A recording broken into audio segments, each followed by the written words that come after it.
పళ్ళ తోటల రైతులకు ధన్యవాదములు. ఈ దానిమ్మ పళ్ళ తోటలకు ఇతరత్ర పళ్ళ తోటలకు అవినాభావ సంబంధం ఉంటుంది. ఈ దానిమ్మలో ఉన్న టెక్నిక్స్ ఇతర పళ్ళ తోటలకు అప్లై చేయడం వల్ల అధిక దిగుబడిని మనం సాధించుకోవచ్చు. ఈ దానిమ్మలో అధిక దిగుబడి కోసం నేను ఒక అడ్వైజర్ సలహాలు తీసుకొని ఇంతకుముందు సంవత్సరం మంచి దిగుబడిని సాధించుకున్నాను. మీరు వీడియోలో చూసినట్టుగా ఈ మంచి అడ్వైజర్ సలహాలు తోటి దానిమ్మ రైతుల సలహాలు నా అనుభవాలతో కూడి ఈ వీడియో చేస్తున్నాను.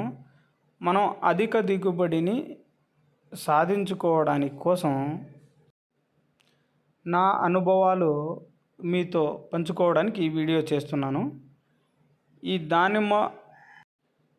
ఈ దానిమ్మలో పంట వాడు దగ్గర నుంచి పూత దగ్గర నుంచి పంట అయిపోయేదాకా, అంటే కటింగ్ పడేదాకా, కాయ కటింగ్ పడేదాకా మొత్తం ప్రతిరోజు నేను ఏ విధమైనటువంటి తోటలో చేశాము, దాన్ని ఏ విధంగా వ్యాధులు కానీ ఒకైరా ఎటువంటి యాజమాన్య చర్యలు చేపట్టామన్నది వీడియోలో నేను మీకు తెలియజేస్తాను. దానిమ్మ పంట పెట్టాలనుకున్న రైతులు కానీ, దానిమ్మ ఇప్పటికే తోటలు మెయింటైన్ చేసే రైతులు కానీ మన ఛానల్ను ఫాలో అవుతుండండి. మంచి సూచనలు, నాకు తెలిసినటువంటి సూచనలు మీకు తెలియజేస్తాను. ప్రతి ఒక్కరూ మంచి అడ్వైజర్ను నియమించుకొని అతనికి తగు మొత్తం చెల్లించుకోలేరు కాబట్టి నేను నా సలహాలు మీతో పంచుకుంటున్నాను.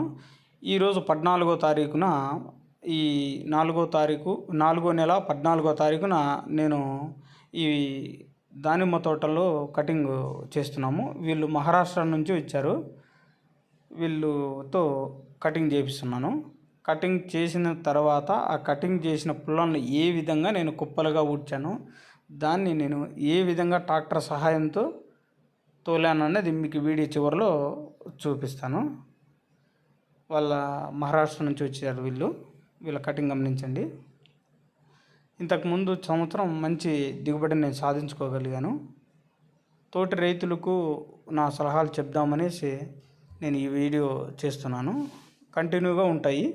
పూత దగ్గర నుంచి కాయ సైజు వరకు కటింగ్ పడేదాకా నేను ఈ వీడియో కంటిన్యూగా పెడతా ఉంటాను. దీంట్లో వాడేటువంటి చాలా రకాలైనటువంటి మంచి టెక్నిక్లు ఉంటాయన్నమాట. ఈ పంటలో ఈ టెక్నిక్స్ను గాన మీరు ఇతర పళ్ళ తోటలకు అప్లై చేస్తే మంచి దిగుబడిని మనం సాధించుకోవచ్చు. రైతును మించినటువంటి పరిశోధకులు, సైంటిస్టులు ఎవ్వరు ఉండరు. చూడండి, ఈ విధంగా మనం ఒక తోట యొక్క చివరలకు ఈ వేస్ట్నంతా మనం ఏ విధంగా తీసుకెళ్తున్నాము, అక్కడ ఏ విధంగా డిస్ట్రాయ్ చేస్తున్నాము గమనించుకోండి.